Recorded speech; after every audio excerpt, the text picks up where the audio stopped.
Assalamualaikum warahmatullahi wabarakatuh. Kami dari kelompok 11 ingin mempresentasikan mengenai materi konsep mutu dan manajemen mutu yang beranggotakan Taufik Hidayat, Faris Muhammad Wijaksono, dan yang terakhir Reno Mahindra Putra. Pengertian konsep mutu dan manajemen mutu. Yang pertama, konsep mutu. Menurut Juran dalam MN Nasution 2001, mutu suatu produk adalah kecocokan penggunaan produk untuk memenuhi kebutuhan dan kepuasan pelanggan.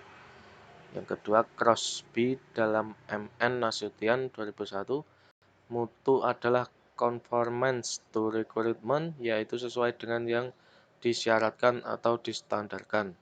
Dapat disimpulkan bahwa mutu adalah kesesuaian antara produk yang dihasilkan dengan persyaratan yang telah distandarkan sehingga membuat konsumen puas.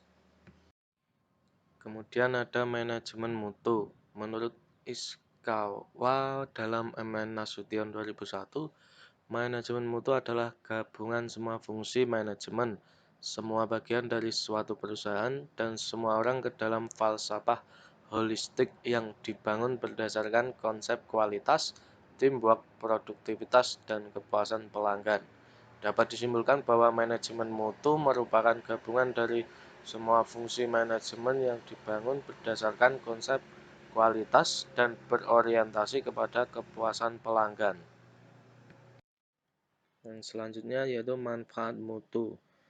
Di sini manfaat mutu yaitu untuk membantu perusahaan mencapai konsistensi yang lebih besar dalam tugas dan kegiatan yang terlibat dalam produksi produk dan layanan, meningkatkan efisiensi dalam proses, mengurangi pemborosan dan meningkatkan penggunaan waktu dan sumber daya lainnya, membantu meningkatkan kepuasan pelanggan, memungkinkan bisnis untuk memasarkan bisnis mereka secara efektif dan mengeksploitasi pasar baru, memudahkan bisnis untuk mengintegrasikan karyawan baru dan dengan demikian membantu bisnis mengelola pertumbuhan dengan lebih mulus. Karakteristik mutu produk dan dimensi mutu. 8 dimensi kualitas yang dikemukakan oleh David Garvin antara lain. Yang pertama, performance atau kinerja. Dimensi ini menyangkut karakteristik fungsi produk atau sejauh mana produk dapat berfungsi sebagai mana fungsi utama produk tersebut. Fitur. Dimensi ini menyangkut kelengkapan fitur-fitur tambahan. Maksudnya, suatu produk selain punya fungsi utama, biasanya juga dilengkapi dengan fungsi-fungsi lain yang bersifat komplement. Dan yang ketiga ada reliability atau kehandalan, yaitu dimensi kualitas yang berhubungan dengan kemungkinan sebuah produk dapat bekerja secara memuaskan pada waktu dan kondisi tertentu. Yang keempat, conformance atau kesesuaian, berkaitan dengan tingkat kesesuaian produk terhadap spesifikasi yang telah ditetapkan sebelumnya berdasarkan keinginan pelanggan. Yang kelima, durability atau ketahanan, merupakan ukuran masa pakai suatu produk. Karakteristik ini berkaitan dengan daya tahan dari produk itu. Yang keenam, kemampuan pelayanan, merupakan karakteristik yang berkaitan dengan kecepatan, kesopanan, kompetensi, kemudahan, serta akurasi dalam perbaikan. Yang ketujuh, estetika, merupakan karakteristik mengenai keindahan yang bersifat subjektif, sehingga berkaitan dengan pertimbangan pribadi dan refleksi dari preferensi atau pilihan individual. Yang kedelapan, kualitas yang dipersepsikan, bersifat subjektif, berkaitan dengan perasaan pelanggan dalam mengonsumsi produk seperti meningkatkan harga diri. Sejarah timbulnya pendekatan mutu dalam perusahaan. Secara garis besar, pengembangan atau evaluasi mutu adalah sebagai berikut. Yang pertama yaitu era tanpa mutu, merupakan era di mana persaingan belum terjadi oleh karena produsen atau pemberi pelayanan belum banyak, sehingga pelanggan pun belum diberi kesempatan untuk memilih. Yang kedua yaitu era inspeksi. Pada era ini juga mulai dilakukan pemilahan suatu mutu barang yang dilakukan melalui inspeksi. Namun mutu produk hanya pada atribut yang melekat pada produk. Oleh karena itu, mutu hanya dipandang produk yang rusak, cacat, atau hanya pada penyimpangan dari atribut yang seharusnya melekat pada produk tersebut.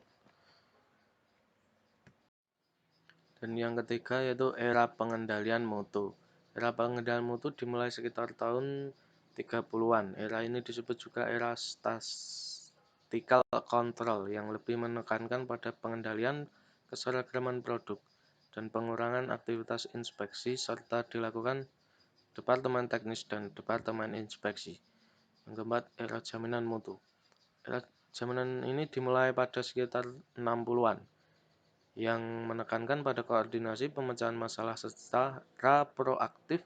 Jaminan mutu merupakan seluruh perencanaan dan kegiatan sistematik yang diperlukan untuk memberikan suatu keyakinan yang memadai bahwa suatu barang atau jasa dapat memenuhi persyaratan mutu. Yang kelima, era manajemen mutu terpadu atau TQM. Dimulai pada tahun 1980, era ini menekankan pada manajemen strategik. TQM merupakan suatu sistem yang berfokus kepada orang yang bertujuan untuk meningkatkan secara berkesinambungan kepuasan pelanggan pada titik penekanan biaya agar sama dengan biaya yang sesungguhnya untuk menghasilkan dan memberikan pelayanan. Dan yang terakhir yaitu era sistem manajemen mutu. Pada tahun 79, anggota ISO untuk Inggris yaitu British Standard Institute menyerahkan proposal kepada ISO agar dibentuk suatu komite teknis baru untuk menyiapkan standar internasional yang berkaitan dengan teknik dan praktik penjaminan mutu. Maka dibentuklah komite teknis baru dengan nomor ISO TC 176 sebagai hasil kerja ISO TC 176 pada tahun 1987 dipublikasikan seri standar ISO 9000, yaitu sistem manajemen mutu yang merangkum sebagian besar standar sebelumnya di samping peningkatan dan penjelasan standar baru.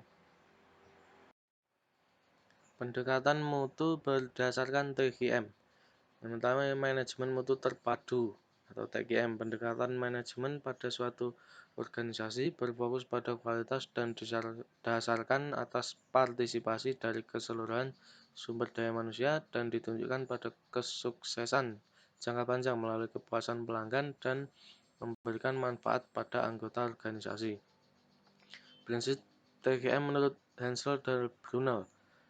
Yang pertama itu kepuasan pelanggan, respek terhadap setiap orang, manajemen berdasarkan fakta, dan yang terakhir perbaikan berkesinambungan. Dua macam pendekatan dalam TQM. Yang pertama model pendekatan tradisional. Model ini adalah model yang paling sering digunakan, yaitu pimpinan perusahaan membuat suatu pendekatan TQM dengan memaksakan penerapan TQM yang akan diberlakukan ke HRD dan OM. Akibatnya adalah pendekatan ini dapat mengalami kegagalan sebanyak 80%. Yang kedua yaitu model pendekatan terpadu. TQM adalah perpaduan dan penyeimbangan antara budaya kerja yang telah ada di OM dan HRD dengan budaya yang akan diciptakan oleh TQM sehingga terjadi suatu garis tengah yang menjembatani semua kebutuhan dan kebudayaan HRD dan OM dengan alur dari TQM dengan tujuan yang dibawa oleh TQM. Yang terakhir, konsep standar mutu ISO. Lembaga ISO menetapkan standar-standar industrial dan komersial dunia. ISO awalnya dibentuk untuk membuat dan memperkenalkan standarisasi internasional untuk apa saja. Standar yang telah kita kenal antara lain standar jenis film fotografi, ukuran kartu telepon, kartu ATM bank, ukuran dan ketebalan kertas, dan lainnya.